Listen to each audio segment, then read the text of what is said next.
All right, someone needs to mute themselves. We're hearing a lot of background sounds. We should be live on YouTube. Wayne, you're hot micing. What's that? Oh, nothing. I was just letting the individual who was hot micing know that they were doing it. Okay, thank you. All right.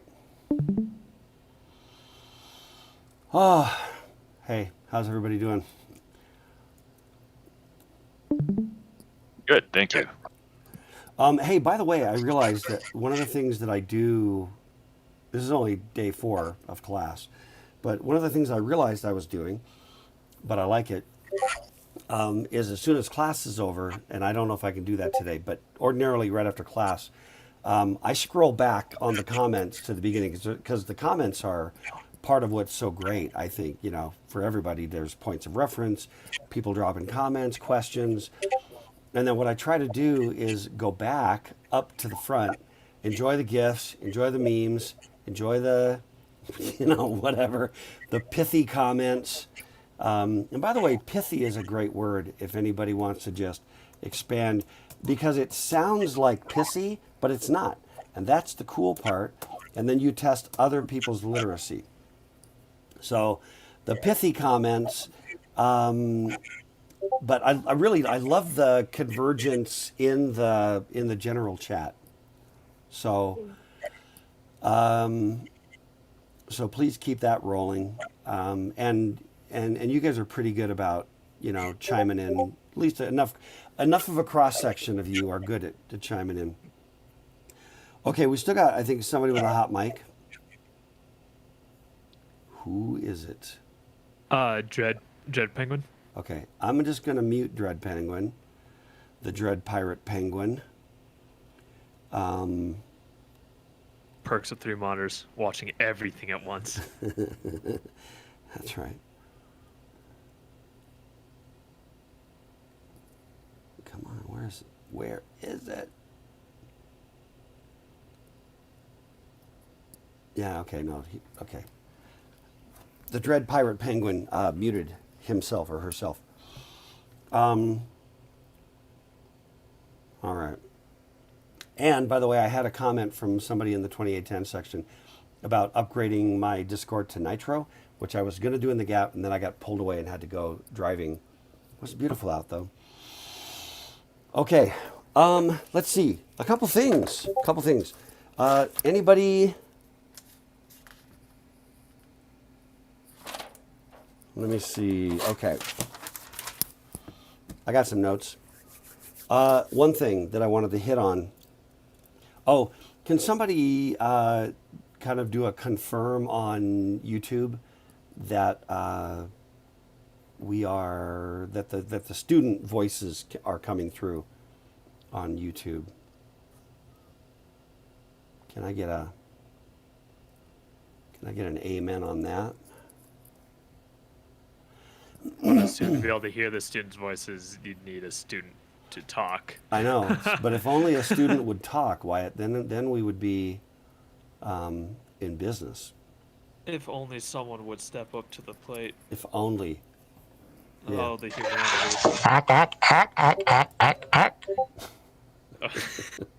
That was awesome. All right, we're working. Okay, thank you. Okay, man, there's so many cool things we got to get to, which I'm very excited about. I hear students, yes.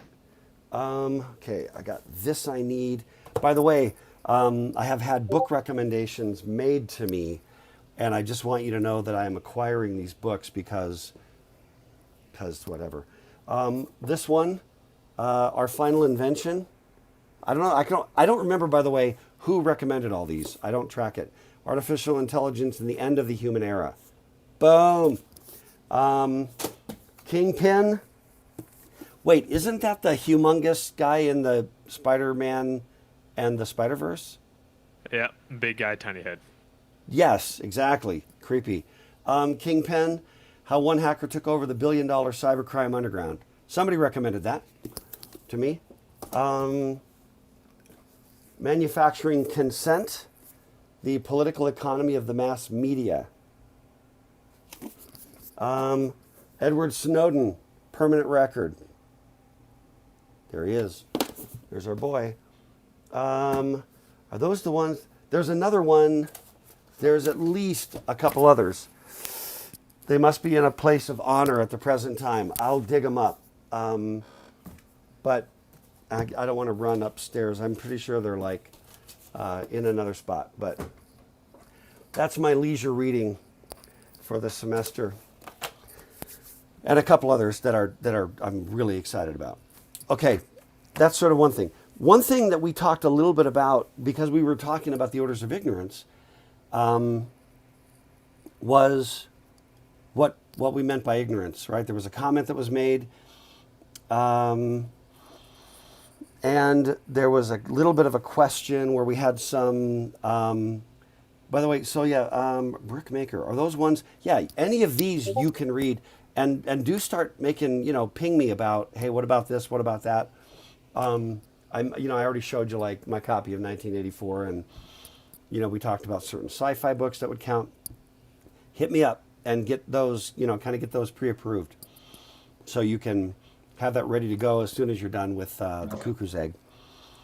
But when I'm gonna actually pivot off of the orders of ignorance. I'm not going to get all the way into that today because I want to get to the writing stuff.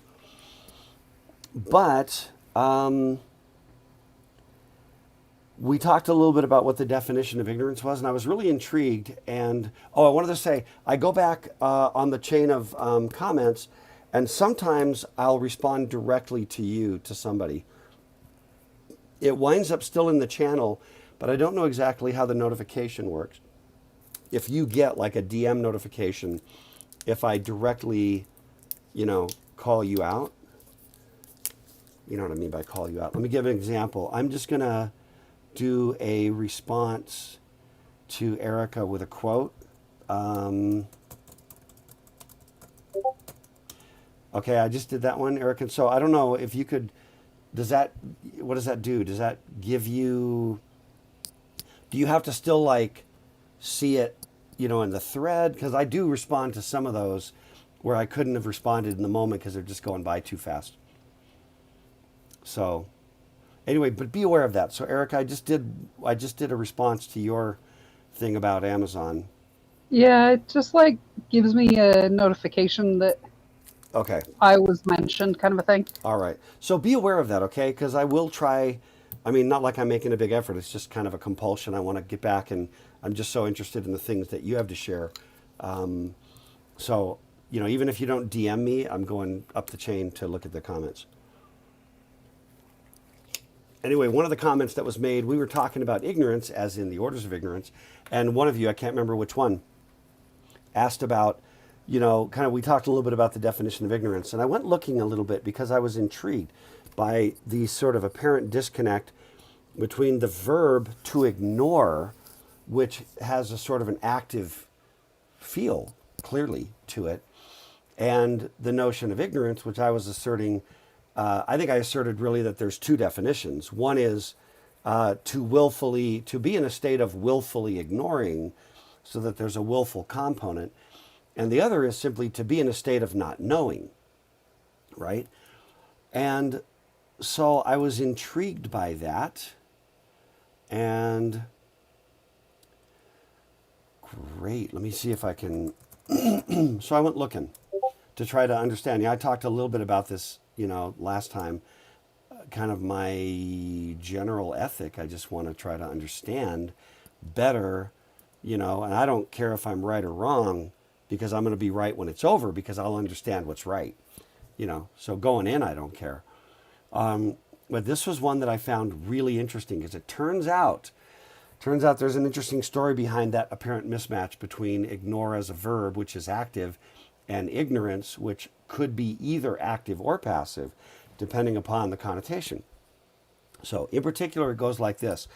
Ignore and ignorance come to English directly from French, right? So there's a Latin root, but it comes directly from French, all right?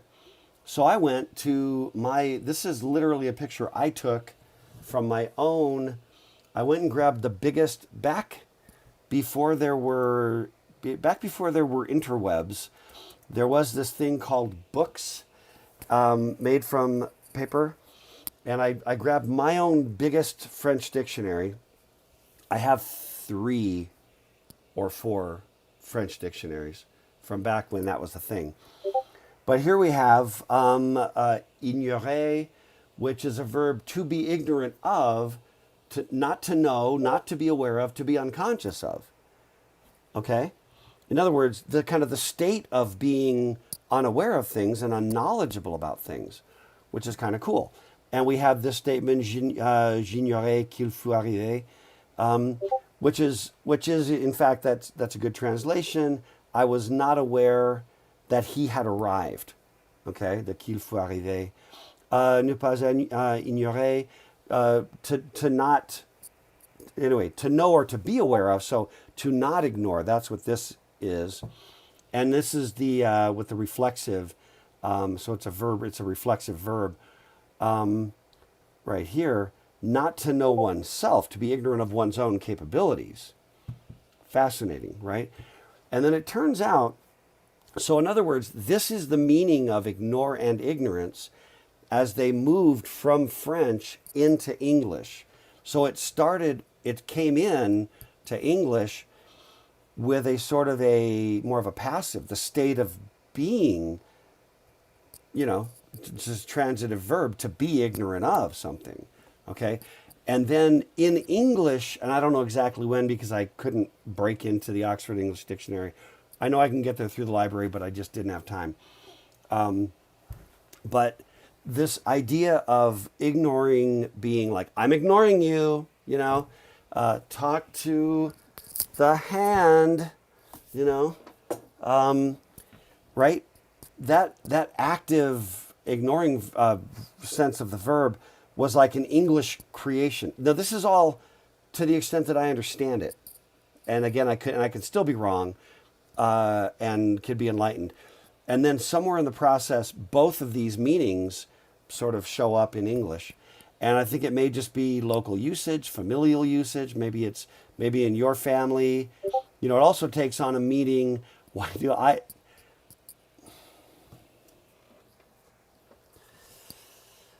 don't know, Erica. Why do I have a plastic hand? Why do I need that? There's a story.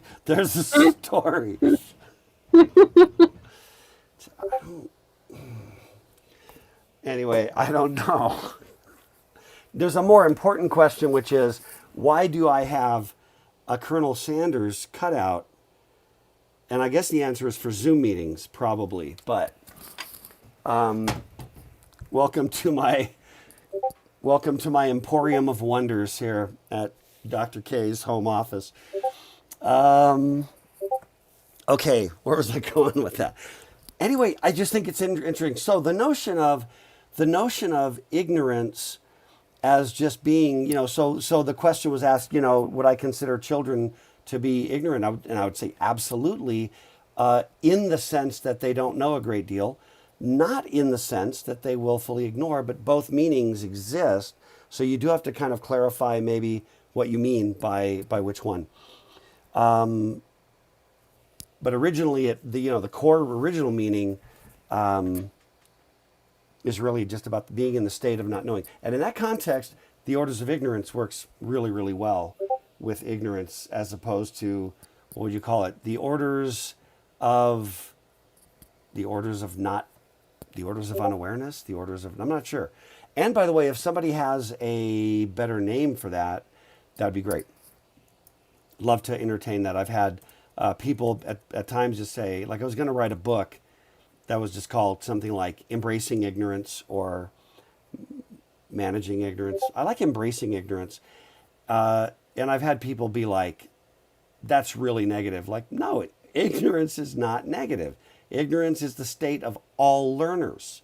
It is the natural state of everybody learning, because they want to go to the spot where they're ignorant and then become educated to mitigate the ignorance, which of course creates a framework from which they can now understand a whole lot more that they suddenly realize they didn't know that either. And you know what I mean? The more you learn, the more platforms for understanding what you don't know that you acquire. Okay. Only one other thing I want to just say about that before I jump on to writing, which is there are people who will, you'll hear this from people where they'll be like, wow, I just feel like after my whole PhD program, I just feel like I know less than when I started. And it's almost as if they did something wrong, like there was some mistake that was made, you know? And you understand that having read that much and having learned that much, done that much, understood that much, you just expanded, you know, the pie piece and exposed yourself to all that other stuff that you didn't even know it existed. And now you know it exists, you know a bunch about it. What does that now do? Boom, questions. You now have 1,000 times more questions than you had when you started. Duh, because you were completely ignorant of all of it when you started. Your only question before that was, what? Really? That's a thing? That was your only question. Once you actually know that it is a thing and learn about it, you can be just like, well, I don't know. How do I feel about the algorithm for garbage collection in the Python virtual machine? And if you don't know what algorithms are, Python, machines, virtual machines, and memory management, you actually can't ask that one question. Having known all that, you can ask another 100 questions. That's right. Who is that? Is that Bruce Lee? Empty your mind. Absolutely. Thank you. Thank Dr. you, Bruce. K. Yeah. So you talked about possibly writing a book about ignorance. Have Yeah. there been other books written in that space? Oh, about yeah. Embracing? Oh, yeah. I have one. I went looking for it and I couldn't find it on my shelves because my shelves are too voluminous with books. But I do have a book. I think it's simply called Ignorance. But of course, I'm ignorant as to its whereabouts at the present moment. I'm looking now because I thought it was over there and I'm still obsessing about it should be there somewhere, but I've been rearranging my books. So I don't think I let you finish asking your question. Oh, the question was, what was its title? Yeah, the title of that one was just simply Ignorance. And it was okay. It didn't blow my doors off, my recollection of it. And I wanted to look back at it to see what I got out of it and, you know.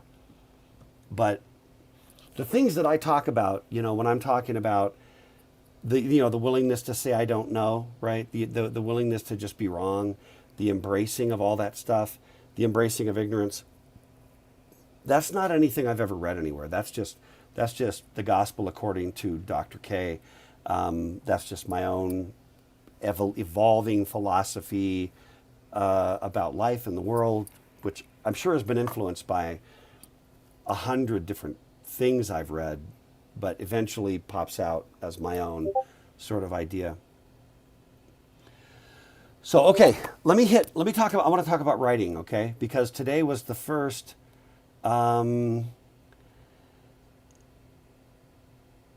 yes, okay, yeah, so, thank you, Michelle, that was a good comment. We'll do that. I'll be intrigued by the end of the semester with what the quote, we'll call it, we'll make a book called The Quotable Dr. K. It'll sell 5, maybe 6 copies, you know, and then only to like people that pity me, you know what I mean? So, The Quotable Dr. K. We'll go for it. Yeah, if anybody wants to create a Google Doc. Here's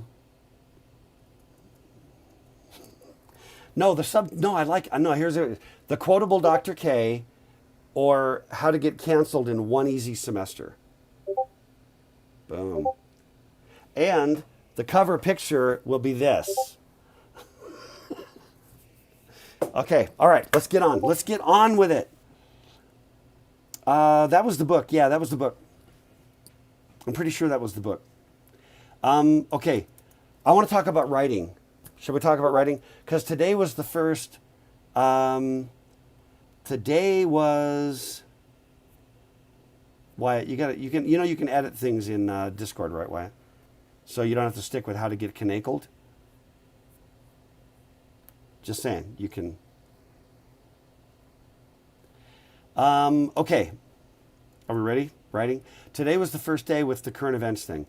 I had a couple of you ping me ahead of time to say, hey, am I on the right track? I truly don't mind that.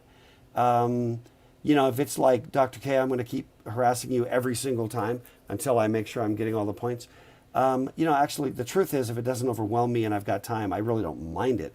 The exchange is interesting. And if you actually care, that's actually worth quite a bit to me. So,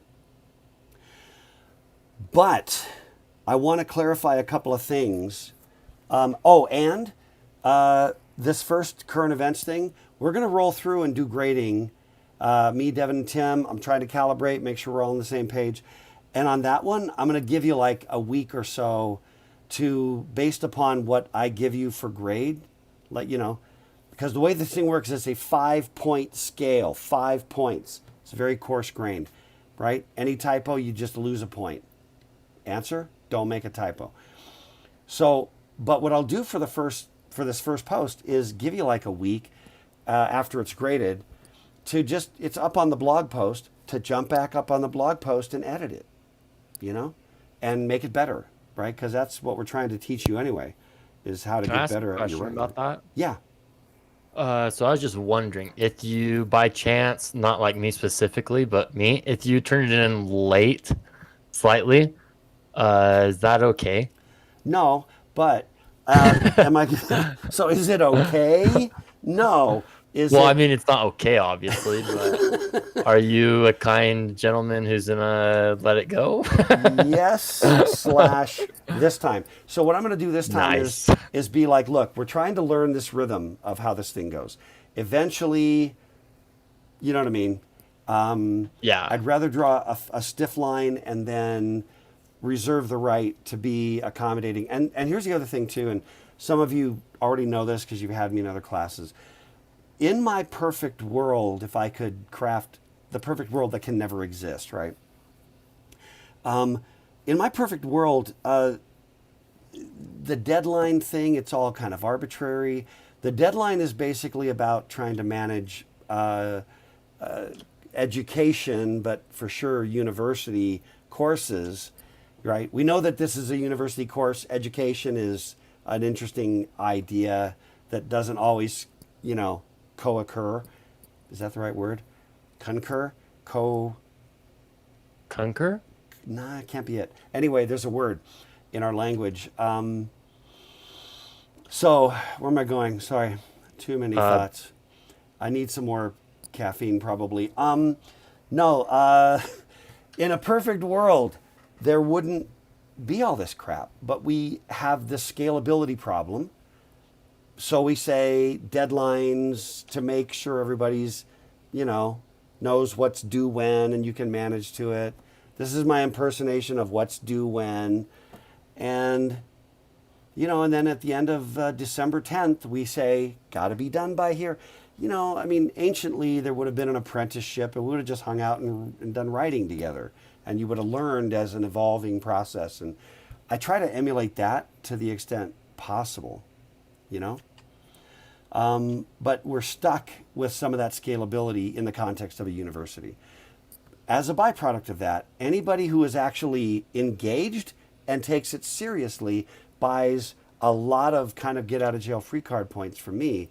If you're really sincere and you care, and I'm trying to make it easier to care and make the material interesting to care, you show up in November and you're like, Dr. K, and you show up doing your Napoleon imitation, Dr. K, what can I do to pass this class?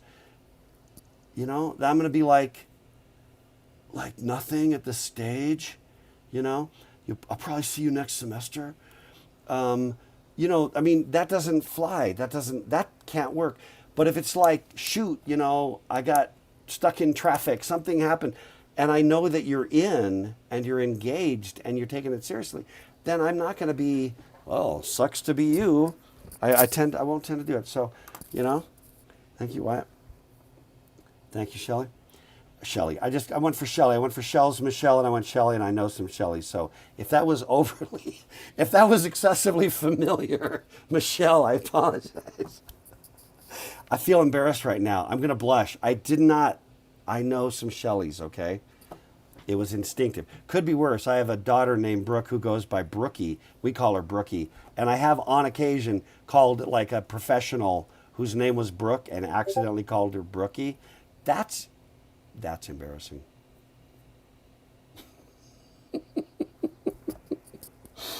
Anyway, all right. So let's do the writing thing. Ah, gosh. Okay, ready for this? I'm calling this Smallish Blogs, but the motivation for this set of blog factor. Okay, so Michelle, we can roll with Shelley if that works. Then only your high school friends would detect you on this YouTube video. We can roll. Hey, we can roll whatever. When we say Smallish Blogs, I'm talking about what I'm calling Smallish Posts. I think that's the official name. Smallish blog posts and current events. They're the same because in each case you're writing a single paragraph. So the one thing I want to say, and I went back and I looked at my description in the syllabus material, right? Which again, I apologize for the voluminous nature of all of that. It is really a lot, and I'm really sorry. Truly, I am. But to get to it, I've got to put it somewhere. And I realized I should have said even more, because here's what I really, really don't want you to say. And I'm going to pull some up. I'm not going to put them on the big screen, but I'll pull them up just so I can see. And I won't name any names, you know. I mean, you can see them. By the way, the blog roll is posted on the website, okay? So, I don't want you to even, in my ideal world, you don't even mention the post, okay? Like, you have a link to it, so I can kind of look and go, oh, that's the current event that you found, that was kind of your topic of the day, that inspired you, and then here comes your thing, okay?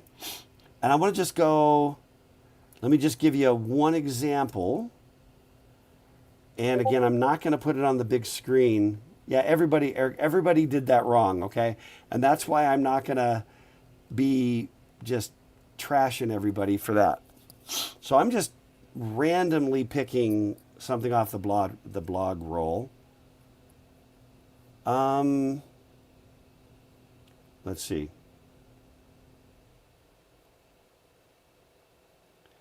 Okay, this one actually starts off, I'm not going to name any names, but you might recognize it. It just starts off with points for creativity. It's the feedback teachers put on a test when a student doesn't know the answer and writes a joke instead. Okay, boom. I'm going to go, you know who you are. Boom factor for that start, right? Start. Dive straight in, you know? Go straight at it. Let's see. Let's go for this one. Again, I didn't check any of these. You, sir, did not even do today's assignment. Okay, shame on that person. Let's go to a different one. The title on this one is The Future of Virtual Reality. It references a Wired article, and it just goes... I've been watching the state of virtual reality for some time, wondering if it will putter out, or end up blowing up into mainstream use. That's a little clunky on the writing, but it starts straight in. So kudos. Again, you know who you are. And by the way, I'm moving down the blog roll, but it's alphabetical by title of the blog, not by... Okay, this one's entitled... Careless Privacy Invasion from Amazon, with a copy of an article from Vice. And it goes, okay, first of all, it's too long. This one's 3 paragraphs. The assignment is, for this one, is to write only 1 paragraph. That is the scope. Because it's harder to write 1 paragraph, right? I don't know if I mentioned, Mark Twain saying, I apologize for the length of the letter. If I had had more time, it would be shorter. But this one, it starts off, human relationships with corporation, typo, -1, are something of a spectacle. Boom, that's good, right? You start off, so I'm pulling out really good. So those of you who are like, crap, I didn't do that. And I'm like, no, you're not alone. Everybody did that. And then all the examples are like really good. And you're like, I suck. A lot of good comes from corporations. They provide us many services. Right. So this at least just shoots straight in. That's the ideal. Okay. And I haven't had a bad example yet. Let's see. This one, driving the future forward. I'm very excited about the thought of self-driving. Yeah. Right. Hit it straight in. Man, everybody's. Yeah, okay. If you didn't do that, apparently you suck. I mean, statistically, I should have found some others by now that did the other thing badly. Okay, here's one that does it. You know what I mean? Badly, you know what I'm trying to say. I don't mean, not saying you're a bad person. I'm just saying that I want to calibrate what the expectation is. But I'm going to basically say, drop in, do some edits. You know what I mean? We'll talk about them. This one just says, a basic rundown of the article that these people in the Amazons have been shown how to use drones in order to track deforestation and wildfire so that they can help save the forest. Apart from being kind of this sentence fragment and having some problems out of the chute. And then this particular one, again, you know who you are, and we're not picking on everybody else. But then what's interesting is after all that, it actually has 2 sentences. So it burns, 3 lines to recap the thing, and then it's got 6 lines that are just 2 sentences. Okay, so what I realized is that I don't think I did a really stellar job of articulating that. And so I'm going to pull it over right now just to recalibrate everybody on what it is that I want, because of what it is I want you to experience and learn. Everybody can see that. You can see that okay, right? That's big enough? Okay. Let me see. Are you guys talking and I can't hear you, or are we still okay? Can you hear me? We're good. Okay. Oh, okay. So what I said in the Smallish posts was, and I know this was a current event, but I tried to do the bulk of the stuff in the Smallish posts. Inspired by the issues raised in the readings for that day. Just inspired by it. Okay? You are to write one reasonably sized, meaningful paragraph with some insight or original thought. I really do mean, now again, this is in the Smallish post, I really do mean one reasonably sized paragraph, not multiple paragraphs jammed together, masquerading as one behemoth paragraph. It's generally not going to be more than like maybe 10 lines. One paragraph should deal with one thought or idea. Limit your focus to a single thought.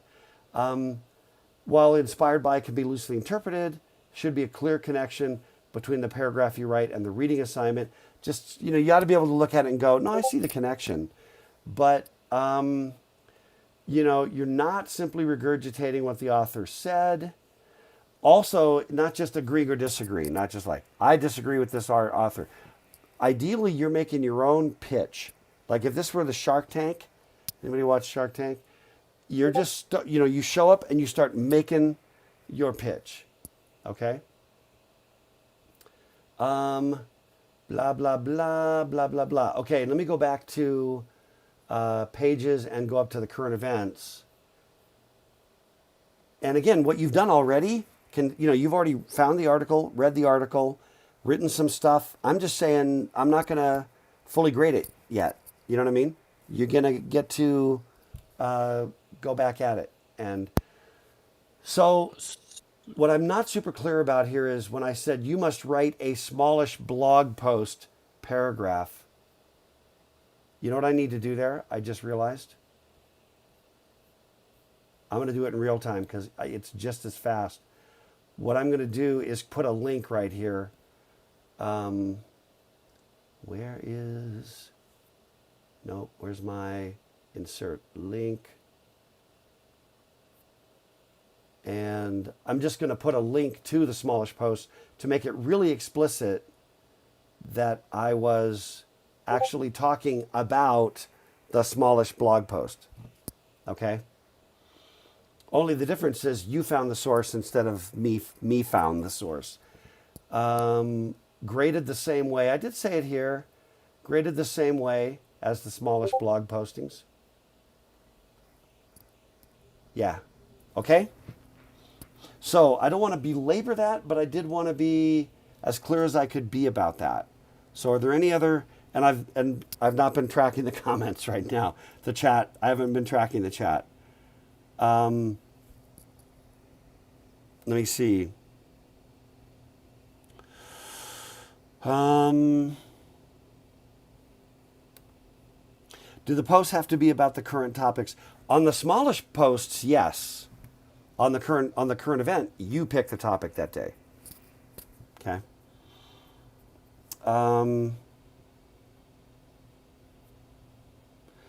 Yeah. So Tyler, this one, yeah. If we were talking about creativity and the topic was Smallish blog post, it would be inspired by the topics, the readings, or the video viewing, or whatever the material was that you're supposed to look at. Then yeah, it would be about that. When we get to like intellectual property, it should be about intellectual property. All right. Are there any other questions, since it's too much for me to read back on right now? If anybody wants to go voice, and if there's anything else that's nagging at you that I didn't address, jump out for the voice to get the high priority interrupt. Will you go over the comments that we have to do again? Just really. Yeah. So the way the comments work, let me show you. Back over here on pages. Oh, hang on. I should probably save that. So number one, over here on the pages is the blog roll right here. Okay. And that, my friends, are all the blogs that I have to this point. Okay, so you're almost all. Also, by the way, I recommend that you don't put your name, just because I want you to have a bit more of a creative exercise. Okay. And I did say these are going to be. I want to try to post these to the world, either on my own blog or in some other context, okay?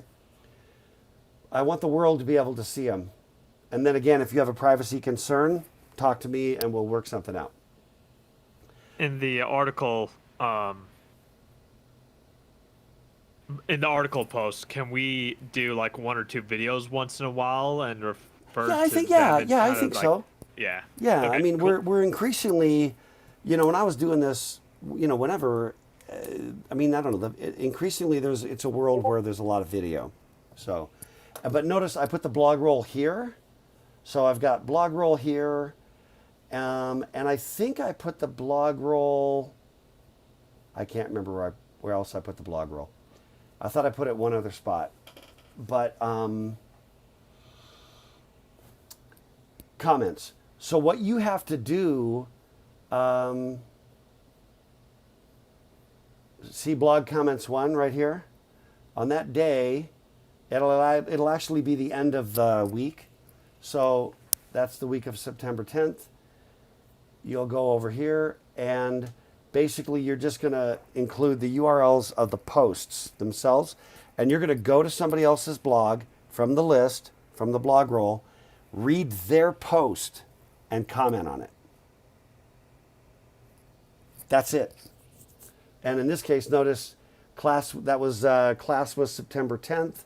So this is Sunday the 13th.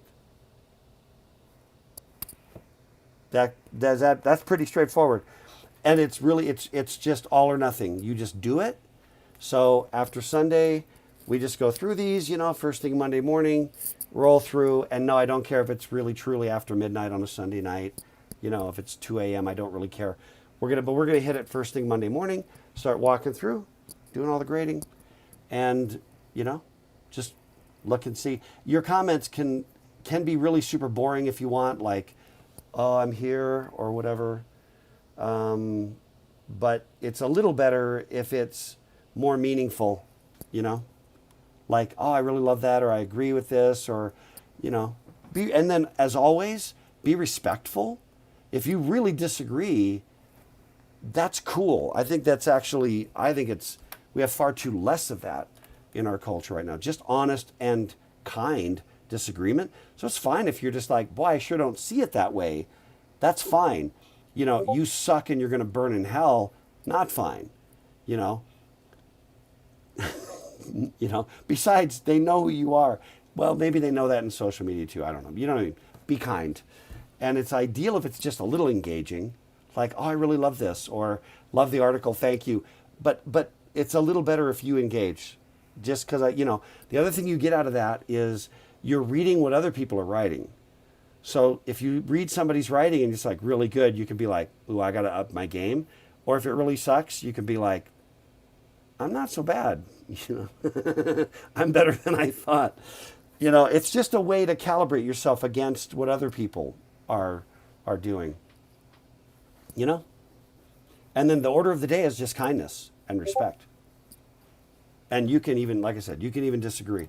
There's nothing wrong with that. Any weird defensive reactions, not good. In any direction.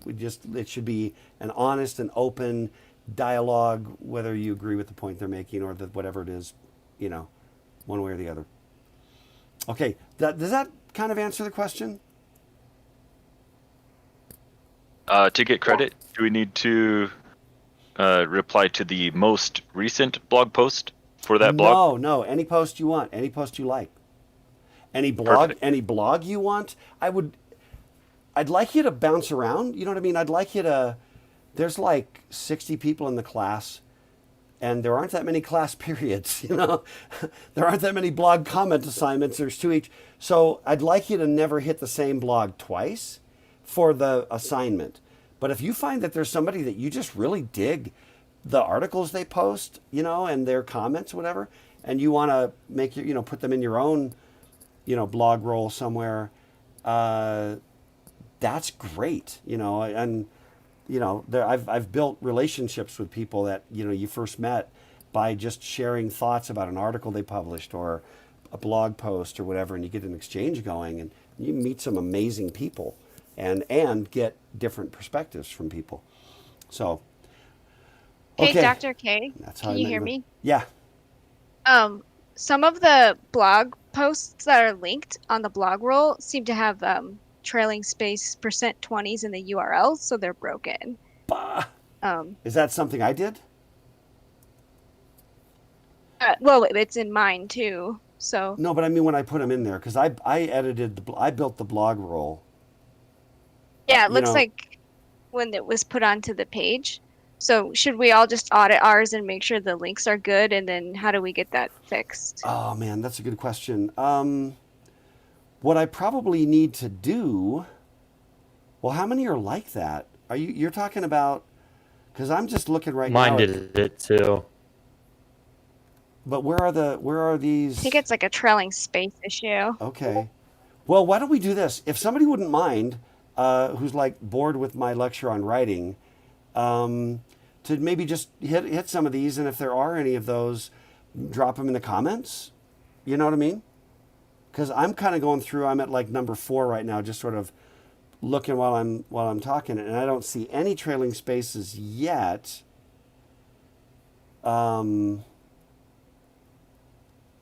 Which doesn't mean that they aren't there, of course. But I may have, or another possibility is that somehow do they all have trailing spaces? No, mine has a trailing space and then no colon in between HTTPS. And I don't know what happened, but I clicked the link that I sent and it was good. Yeah, because all I did was just copy. You know what I mean? I'd go to your blog. It'd be up there in the whatever we call that line, the URL line, and I'd just pop there, copy, drop it in. So I'm just wondering if there's. Let's look at that. Let's look at that when we've got Yeah, I haven't seen one yet. And I'm talking about the view that I have inside Canvas, because that's my view of like where I put the link. Oh, unless, let me look at this thing. I can look at it as HTML real quick. And I'm not showing you.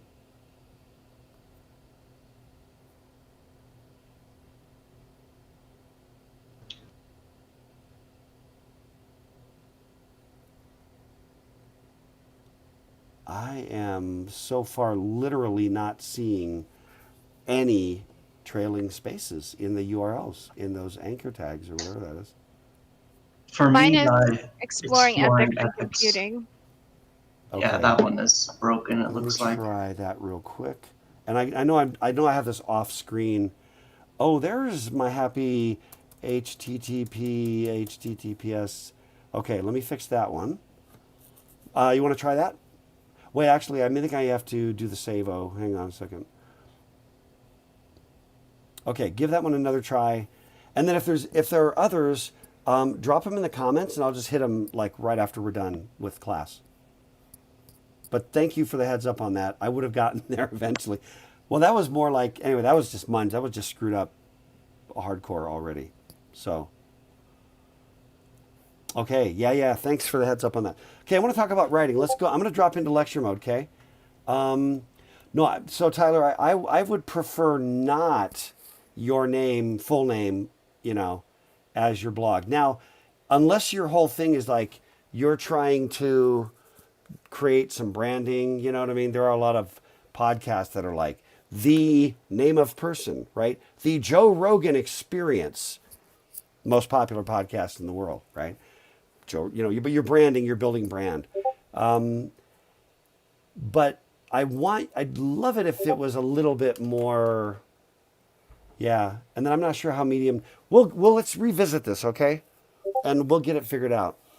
I know that, I don't even know what my blog is called. I haven't blogged because between Twitter and Facebook. No, I do know what my blog is called. Hang on a second. My blog is called Not Working Nice. Okay, I have some work to do.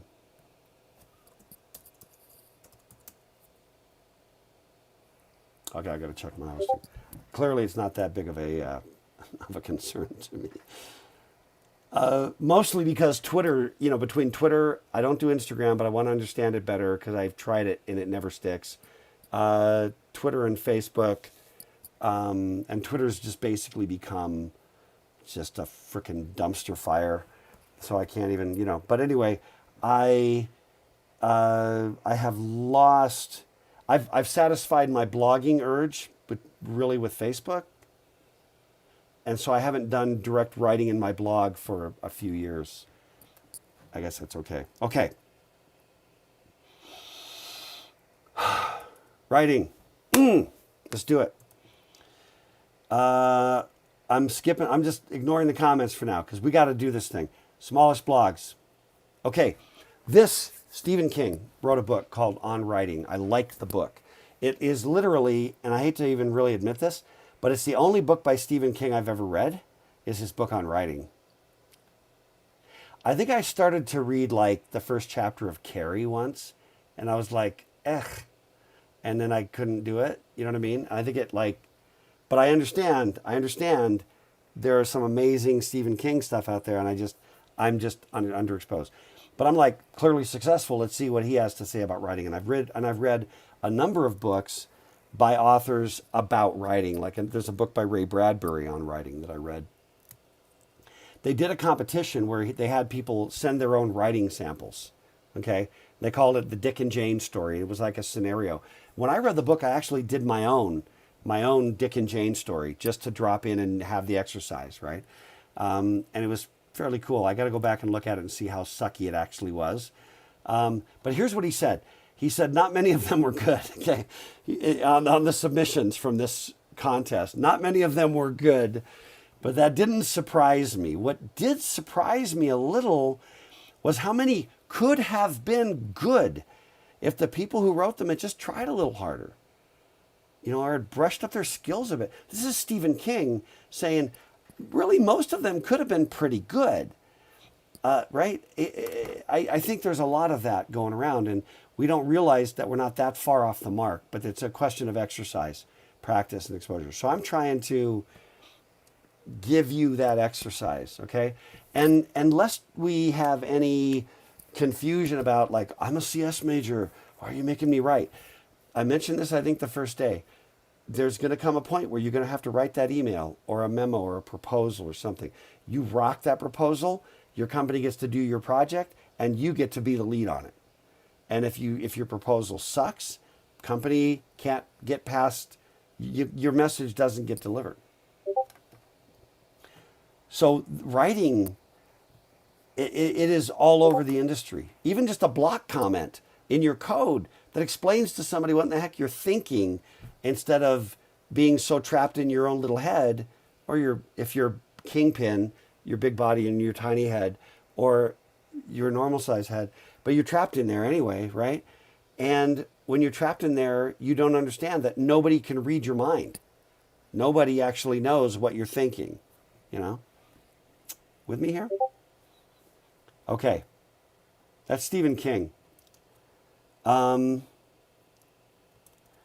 Okay. Ernest Hemingway. I think some of you have heard of. Hemingway is another. I've only read one book by Hemingway. My experience with Hemingway was I read a collection of short stories called The Snows of Kilimanjaro. And Hemingway was a pretty morose dude. And then he killed himself. There were 10 stories in this book, and 9 of the spoiler, because Hemingway, 9 of the short stories ended with the main character dead. And in the 10th story, where the main character didn't wind up dead, he got beat up really, really bad. And I was like, this guy's freaking depressing. That was my exposure to Hemingway. But in any case, he wrote a book called A Farewell to Arms, which I have not read. And he rewrote the last page 39 times. And then somebody once asked him what he was doing. What are you doing? And you're Ernest Hemingway, by the way. I mean, he might be depressing as hell to me, and I've not really had the appetite. I lied. I read The Old Man and the Sea, also depressing. But I had previously read The Old Man and the Sea. So, in fact, it was the second book I had read by Hemingway, and they were all depressing. But still, he's Hemingway, and the man can he could certainly put some words together and express himself. And he just said, I was just trying to get the words right. I was just getting the words right. Okay? And I think that what happens is we just get afraid to throw stuff away. We don't know how to edit. We're like, I don't know that I could ever create a paragraph like that again. And so you can't, a lot of times one of the biggest things you can do to be successful is to delete your way to glory. That's one of my Dr. K's rules of writing, is delete your way to glory. Just consider, whenever I'm writing a book, I often consider deleting the first chapter and seeing what happens. If it's a novel or something that's more literary, often deleting the first chapter is a great move. If you don't delete the first chapter, consider deleting the first couple pages. And if that's all really still good, because you're just that good, at least delete the first paragraph. Because typically what happens at the beginning is you're just rolling, and you're getting your steam going. And finally you're actually going. But if you just started right there after all that cruft that you had to create first, and just started right here, boom. Delete your way to glory. But we get afraid to throw stuff away, right? When you're a great designer, you are not afraid to throw stuff away. Great artists, not afraid to throw stuff away, because they have confidence that they can create another one. They believe they can do it again. When you're a writer, you write let's just say, if you've ever tried your hand at songwriting, right? Like I know I have. Man, that first song you write, you can't part with it because you don't know if you're ever going to have that same flow of the juice. And so you hang on to the world's worst song, It's the opposite of that song by Tenacious D, right? It was not the best song in the world, but you can't let go of it because you don't know if you can ever do that again. Great songwriters are tossing stuff all over the place. Okay? So, Justice Brandeis, formerly of the Supreme Court, There's no great writing, only great rewriting. And that is true. I think that's really, really true. One of the things that you do, you'll get this writer's block, like I don't know what to say. My recommendation is that you drop what I call an UG tag. Okay? It's an UG tag. I used to call it something else before tags became a thing. But it's like I don't know how to say this thing and I'm just frozen, right? So I'll literally put like bracket UG, close bracket, and this is my comment to myself, my comment to future Chuck, right? That I'm not happy with what I'm about to say.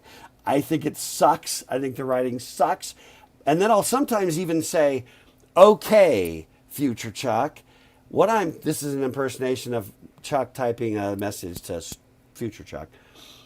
What I'm trying to say here is that if this were to be that, and that was this, then that would be this, and that would that, and therefore, and most of the time, believe it or not, the only thing I have to do later on is delete the part where I say, okay, future Chuck, and my little explanation, and the UG tags. You got to close the UG tag at the end.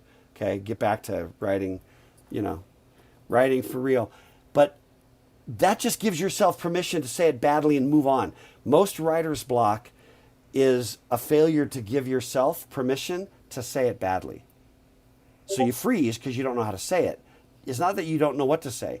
And that's why if you say to somebody else, hey, can I just explain to you what it is what are you trying to say? Well, I'm just trying to say. And then usually in that moment when you start with, well, I'm just trying to say, what follows will be like, boom. Also, if you have that exercise where you ask like a roommate, and you say the words, I'm just trying to say, it'd be great to get a voice memo going to record what you're about to say, to capture that, okay? Because most of the time, Okay, now, but that's why if you can just dump stuff to paper, dump it to paper. Most of the time, if you do these blog posts, the one paragraphs, and you just start going, here you go, I'm going to do my post, and you start typing, and then when you're done, you post it, you're toasted. That's not even good. That was not really good, but it just struck me. But right, you post it, you're toast. Because the reality is, okay, the reality is, sorry, I got distracted on the comments for just a second. You dumped your thoughts, great start, but that's like taking clay, like you're going to try to do a pottery class or something, So you take some clay, you slap it on the spinning wheel, you start it going, and then you form it until it's a uniform blob that doesn't fly off the wheel, and then you just stop. And you go, well, looks like pottery to me. And all that happened was it was good enough to not fly off the wheel. You didn't do anything yet, right? You do it again, you work it, you do it, you refine it, you touch it. Same with your code.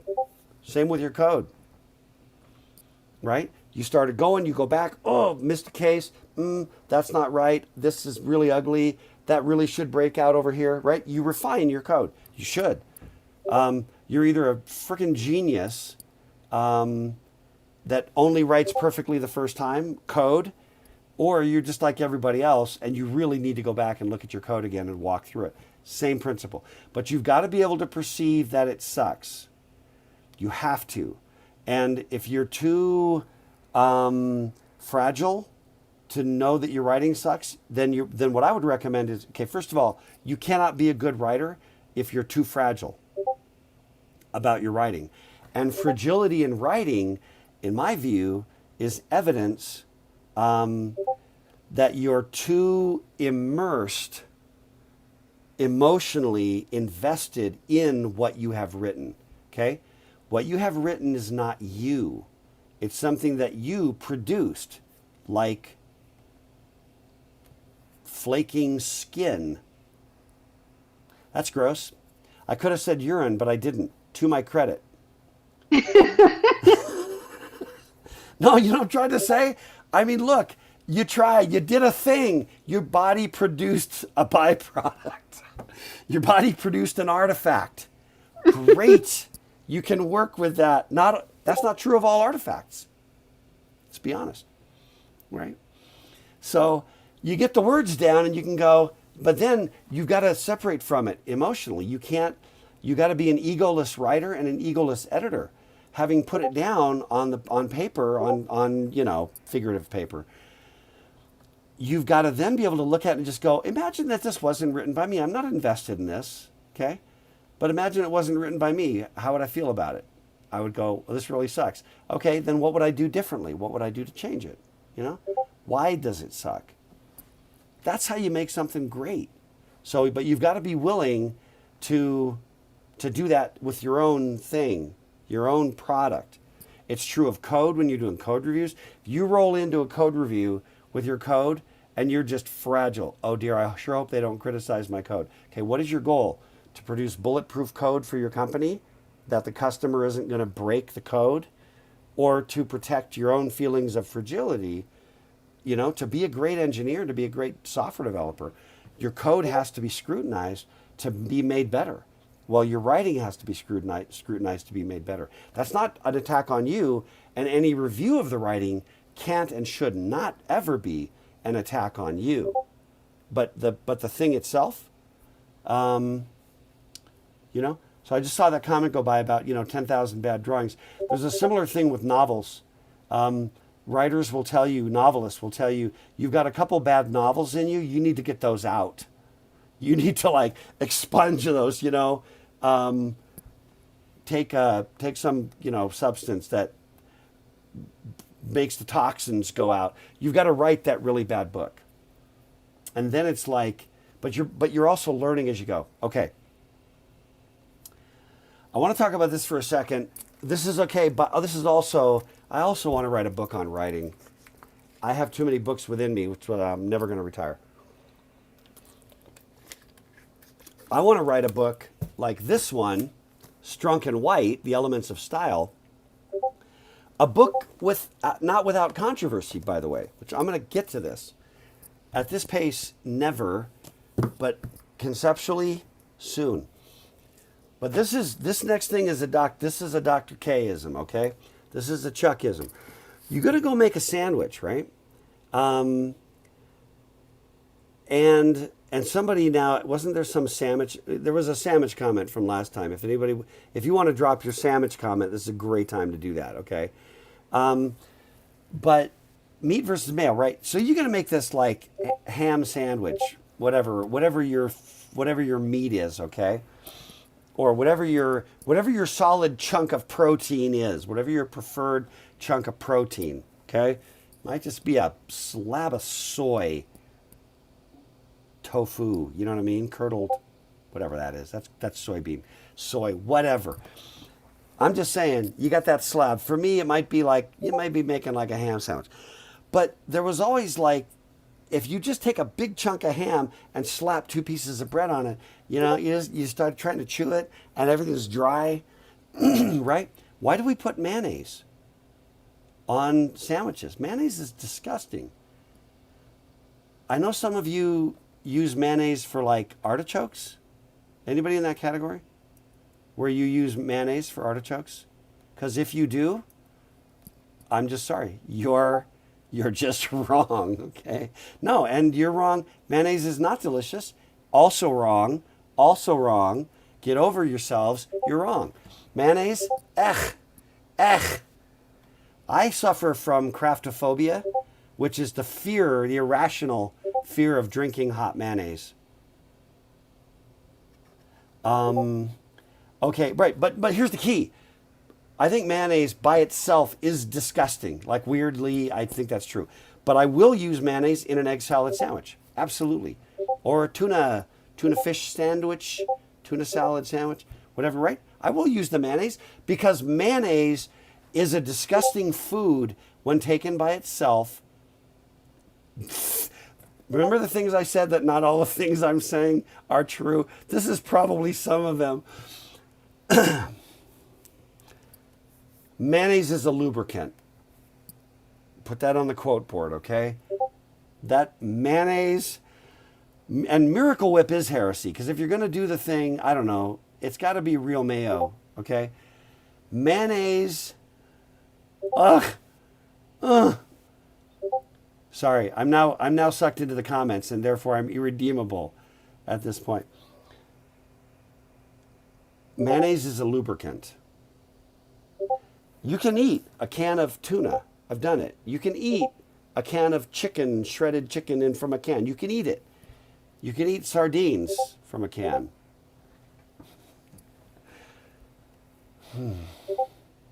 But you need mayonnaise with that tuna, with that chicken, right? With those eggs. It's a lubricant. Okay, so there are words in the English language that are lubricants. They're not protein. They're lubricants, okay? And I happen to have said lubricant words right here handy if I haven't done something really dumb and gotten rid of them. I did not do something dumb this time. Soon enough, I'm sure I will. Okay. Here we go. Make it really small so you can't see it. These are the most common words in the English language. Every language has these, and I call them mayonnaise words. Mayonnaise is a lubricant. You need enough mayonnaise to lubricate, but an entire sandwich, I understand there was a claim that you'd eat an entire mayo sandwich. That triggers my craftophobia. By the way, if anybody's interested, the frequency of words in English actually follows a power law distribution, which is crazy, like a Zipf distribution or like a Pareto distribution. But these are them, right? The, be, you can't make an entire blog post out of the top 10 words. The, be, to, of, and, a, in, that, have, right? I mean, do you see how much mayonnaise is here at the top? These are the ones occurring all the time. There's nothing.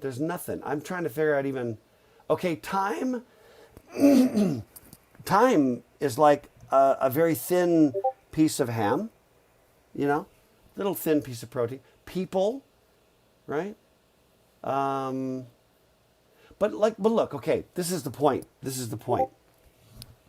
Let's take a word like time, about the first meaty word we saw, that there's like any protein at all and it's not just pure mayo. Okay, this is time for you to pitch in. Time is still about the broadest word that exists to capture the concept of time. But what are other words that are words about time that are going to occur less frequently in the English language that are about time? What do you got? Rapid fire. You can go comments as well. Future.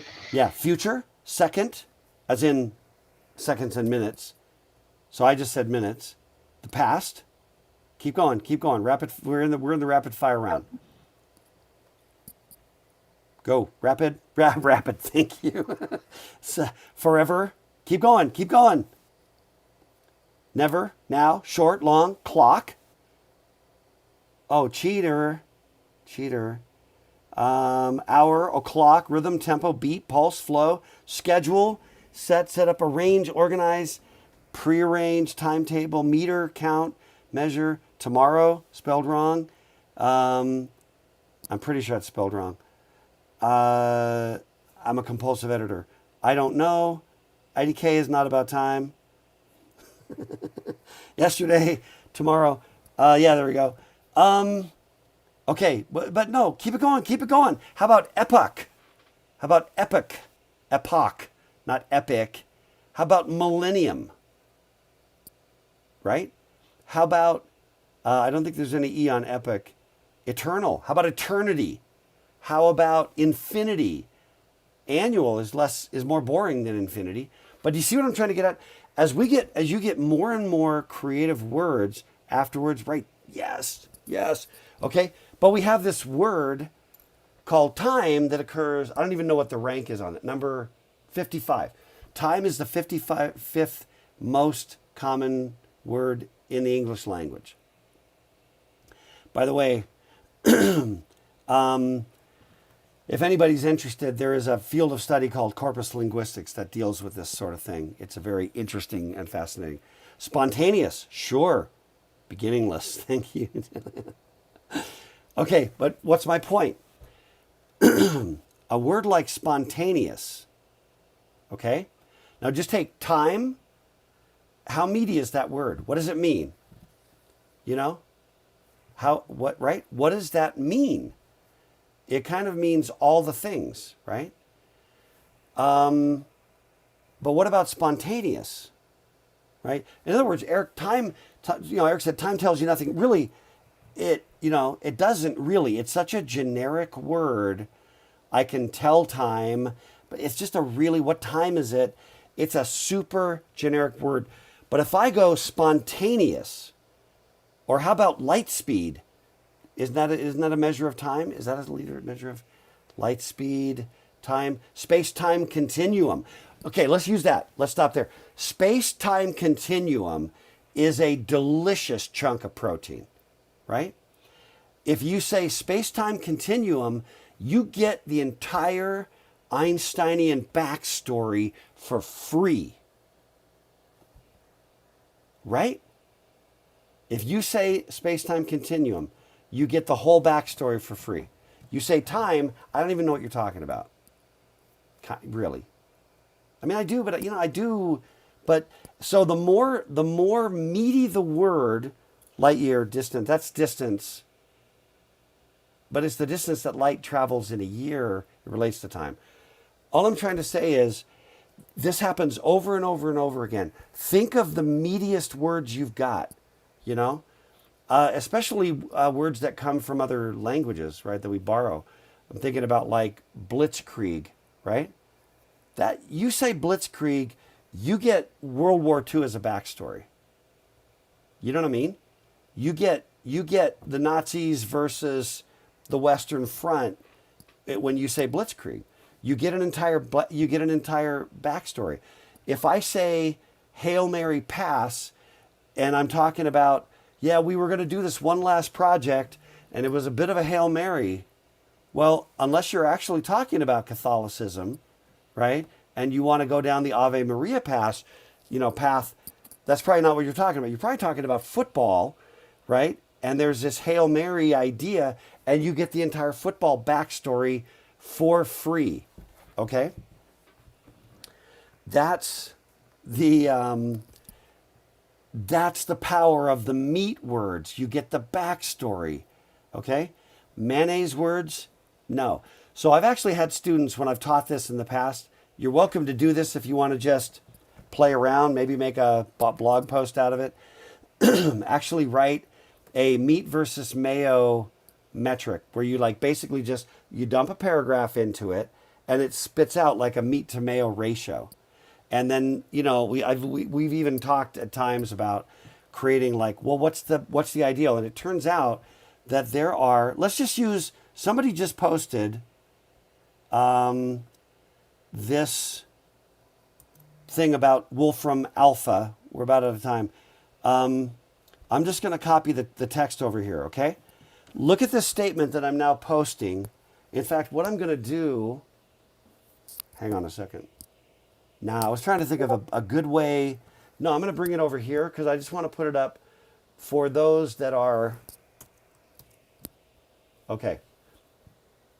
That was the quote somebody posted about this website, Wolfram Alpha. I'm not promoting Wolfram Alpha. I'm just saying, here's some text. Look at the meat to mayonnaise. Let's go pure mayo. I got and, to, the, of, and. Pure mayo, there's only 5. Agreed? What about all? I thought about that. I think all is just a little bit of, it's flavored mayo. I'm not sure, right? It's because all, compared to and the, No, I'm going to click on the link. Don't worry.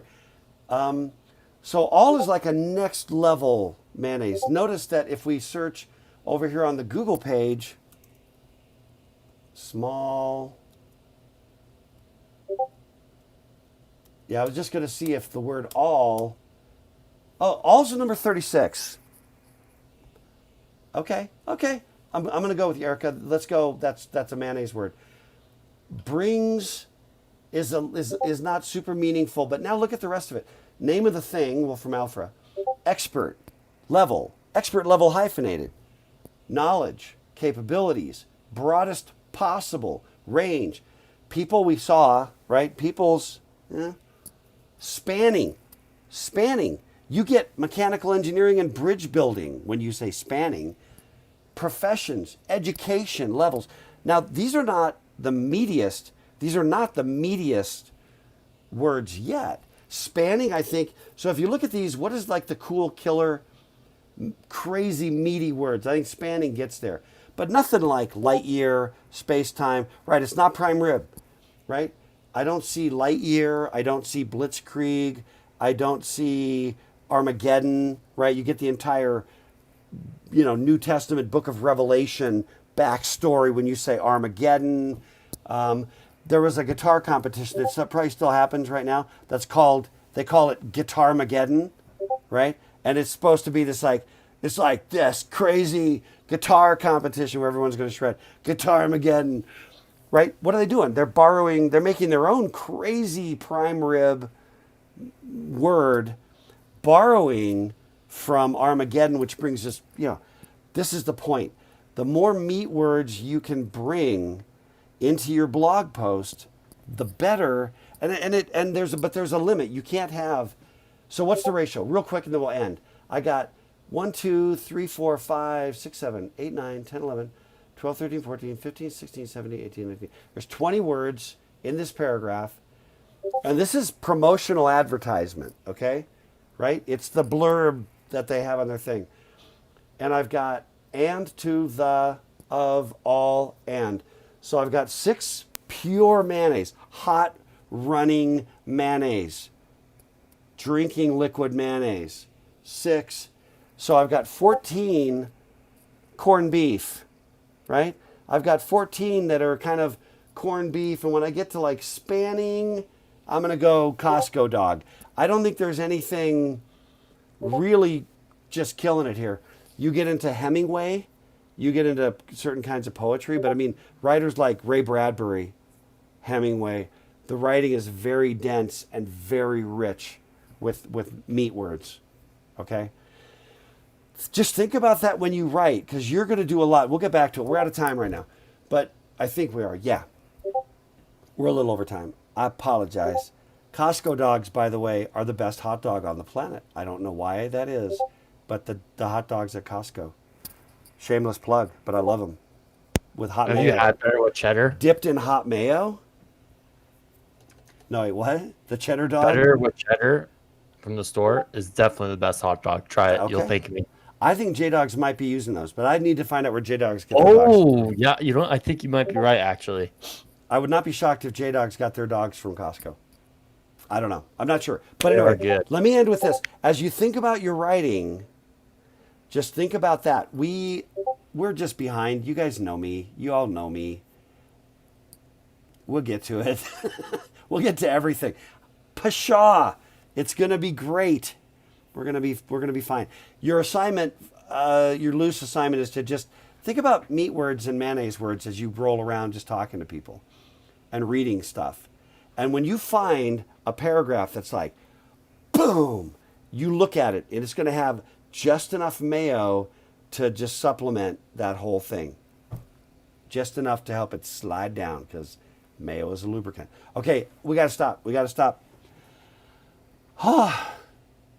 That was good stuff, though. I am hungry like you are.